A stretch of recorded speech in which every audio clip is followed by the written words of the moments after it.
Hey everybody, it's Michael here with GoodyReader.com. We're at the American Library Association annual conference in Chicago. We're joined today by Tom Mercer of the 3M Cloud Library Service. How are you doing? Very well. Okay, so you've seen a lot of growth and traction, in the last 6 months, and you have announced a few new initiatives that makes dealing with your library easier than ever before for maybe libraries thinking about getting into digital, but maybe necessarily haven't pulled the trigger yet. What exactly are you doing to make this process a little bit easier? Yeah, we introduced the Guaranteed Satisfaction Program. And the Guaranteed Satisfaction Program is a way for a library to try out the cloud library, and if they're unhappy at the end of year one, we'll refund their annual platform fee. So the concept is simple. We're the only publisher or the only distributor that sells Penguin content, and Penguin content's under a one-year expiration model. And so if you start with the program, buy a bunch of Penguin content, try it out for a year. If you're unhappy, we'll refund your money. The titles expire, you'll have circulated that. So it's a way to make sure you're treating your community's dollars fairly, evaluating a new system, and getting access to content you wouldn't have otherwise. So basically, for libraries that are perhaps on the fence about pursuing a digital initiative, because as much as we talk about how ebooks are popular and they still don't have the traction that physical books do, and so this new program actually makes it more economically feasible for libraries to, let's give this a try. We don't really have much to lose, in the end. Exactly. It reduces the risk of failure. It reduces the liability of the library. And libraries are always concerned about funding. They're always concerned about money. We want to make sure that they can be responsible to their community and try new technology and help promote great access to new books and see if they like the cloud library. We're confident that after they try this, they're going to continue with the program. Okay. Now, we've talked a little bit about that program. One thing that libraries are doing more of these days, other than anything else, are banding together small communities, consortiums. So first of all, for people that have not heard of that terminology before, what is a consortium? So a consortium is a group of libraries that work together and a lot of times act like an independent library system. This is very common, particularly on the East Coast of the United States. County libraries really look like a county library system, but it's actually 20 or 30 town libraries working together like a whole county system. So this is flagged as a consortia, and publisher rules from now say there's multiple publishers in the industry that won't sell titles to consortium, so we've come out with a product to help enhance that. Okay, so what is this new product, and how does it directly make consortiums' life a little bit easier to band together and do group buying? Right, so what we're introducing is the new private cloud for consortiums. So consortiums can still have their own 3M Cloud Library account, share their content, purchase it collectively, and share it across the consortium. But they can also create private clouds for their communities. And private clouds have two key benefits. First, they can buy that content that's not available to the consortium from publishers that restrict that. And second, they can buy extra titles from the consortium to place on hold for their community. So their community kind of has first access to those titles, and then they're shared back to the consortium through our cloud link feature. So say if I buy 1,000 titles, but I only maybe want one library to have access to 100, another library access to maybe 200, does this private cloud allow consortiums to limit the books sent to smaller libraries and actually increase the amount sent to larger libraries? Is that sort of the way this works? No, it's really a way to just let as many books be shared across as many libraries as possible, which is really the point of a consortium. They want to act like a single system, but it also just allows them to add additional books. Because so there may be a library system there's too long of a hold list for my community because all these different libraries are in the consortium. I'm going to add additional titles so that my community can get those titles. So again, it's another way to be fiscally responsible, spend your community's money on your community's needs, but then share it back when your community's done with it. In terms of growth, we talked a little bit about off camera about some of the growth that you've had in specific libraries. Can you tell us a little bit about in the few short years that you guys have been around, you have experienced a lot of growth. Tell us a little bit about that. Yeah, we're now that we've been live in the market for over about a year now, we're really starting to see that the value prop of developing an easy use system that customers enjoy. So we have two kind of great case studies from two of our first libraries. Baltimore County Public Library has been live for under a year now. We're now about 30% of their digital circulation, and 69% of growth in new circulation over that last year has been from 3M Cloud Library. So that's reduced their overall dependence on Kindle from something like 52% down to less than 35%. So we have a lot of libraries tell us, well, you don't have Kindle, and that's over half my circ. Our message is it should be something more like 30 or 25% of your circ should be from Kindle. Same thing with Des Moines Public Library. They've experienced, my slide's already out of date, they've already experienced over 200% growth in the past 9 months since they've launched the Cloud Library. And half of their circulation is now on the 3M Cloud Library, half is on Overdrive. So something like 25% of their circs are on Kindle.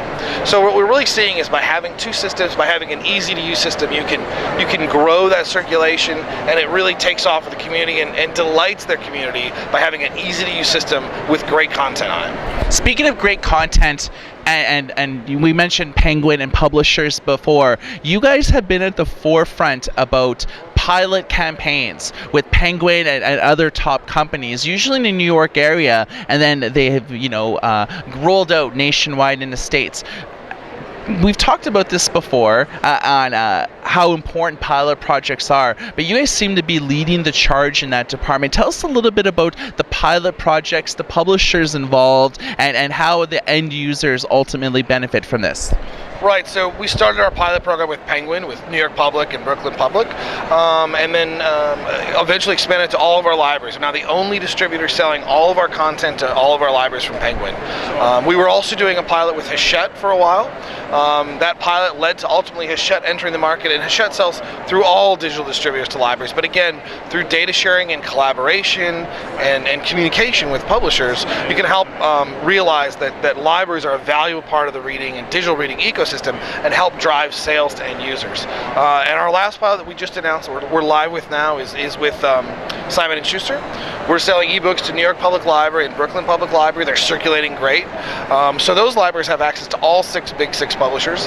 And again, we're continuing that dialogue and that conversation, sharing data to get them comfortable with the hopes that someday this will expand. Let's talk a little bit about some of the big buzzwords that the president of ALA, Maureen Sullivan, and us talked to in an interview is pricing, and publishers often have different prices, and that sort of makes it hard for distributors like yourself, but libraries as well, because there really isn't a unified pricing structure. It's almost every publisher has their own either limit or prices. How do you see the industry from your own perspective maturing over time, either this year or going forward into next year? Do you see pricing and digital content changing for the better? You know, we see a lot of trends in digital pricing. Prices go up, prices go down, but overall we've been seeing, publishers starting to take a look at circulation data, starting to understand how many times it circs. The fear is always, I sold one book to a library and 1,000 people read it. Well, that's not really the case. 1,000 people on the one user, one copy model, it's never going to achieve that. So as people, again, as sharing data becomes, I think prices can start to ease up, and we've seen a little bit of easing up in different ways on the industry. So, Penguin content's very reasonably priced. That's much lower, but the continued restrictions, circ model, expiration model, or a high price are just all variations, and I think it'll be hard for publishers to come to a single model because publishers are kind of legally barred from talking to each other via antitrust. So it's very difficult for them to come to one model when they can't collaborate or share data with each other.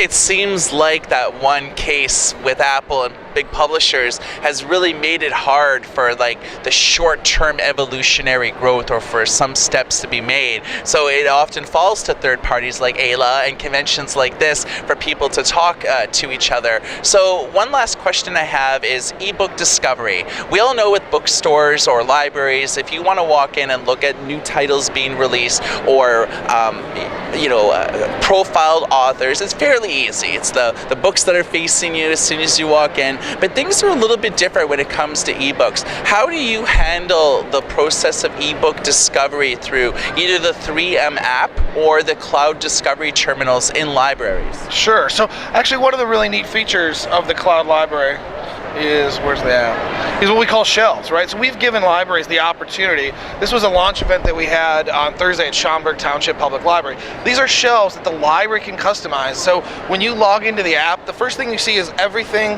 that the library has created. So you can create a shelf of young adult fiction. I can see all the fiction that's available. I can easily see what's there. So what we've done is we've created a new avenue for what libraries have always done. Brought interesting titles, put them at the front of a library. We do this in a digital way. So by having these shelves, if you will, for libraries, we see tremendous circ from titles placed on shelves. As soon as a library puts a title on a shelf, they're going to circulate very heavy, much higher than if someone has to go search and dig for that title. Totally. So what we're trying to do in the digital world is what libraries have always done in the physical world: put things right in front of people, make it easy to grab. All I have to do is check out that book. I can either place it on hold, or I can check one out. And that's it. So that's our ease of use model. One-click checkout right to that, and by promoting it over here and making it very easy to use, a library can really drive a lot of search and a lot of discovery of new content and new titles.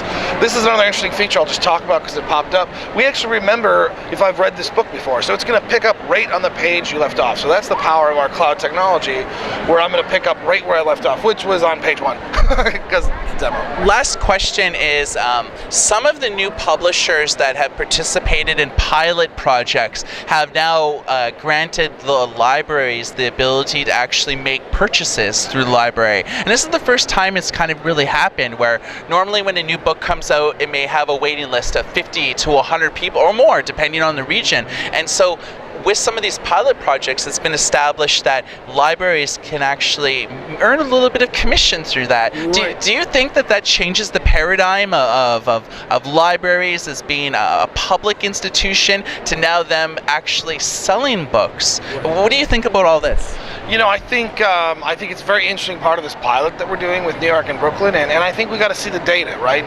It's an interesting idea, it's an interesting concept that if I'm at the library, I'm going to buy the book right from the library. Yeah. What we know happens today is if I'm at the library and it's on hold, I'm going to go to my Kindle or my Nook and buy it, right? Because there's usually a favorite ecosystem that a reader has. Yes. Once they're dialed into a certain purchasing ecosystem, that's where they like to stay. So we'll see if the library can change that, or if people just continue to, it's not that people that go to libraries don't purchase. Well, will they decide, instead of purchasing from Amazon, I'd rather purchase from the library? I think the data, it'll be interesting to see the data and how that shakes out. And I think that's the thing with trials. It's all data dependent. So you have to let it run for a while, give it to the publisher, and evaluate how many purchases did it have, survey the customers, how did they respond to it. So it could lead prospectively to a brave new world, if you will, of libraries actually being able to generate revenue from ebooks that they could in turn reinvest into ebooks and offer an expanded catalog. So we've spoke today with Tom Mercer of the 3M Cloud Library and got a little bit of a preview on some new initiatives that they announced today at AILA, as well as some statistics and everything else like that. So thanks for speaking to us, Tom. Thanks, Michael. My name is Michael, goodyreader.com, and everybody take care.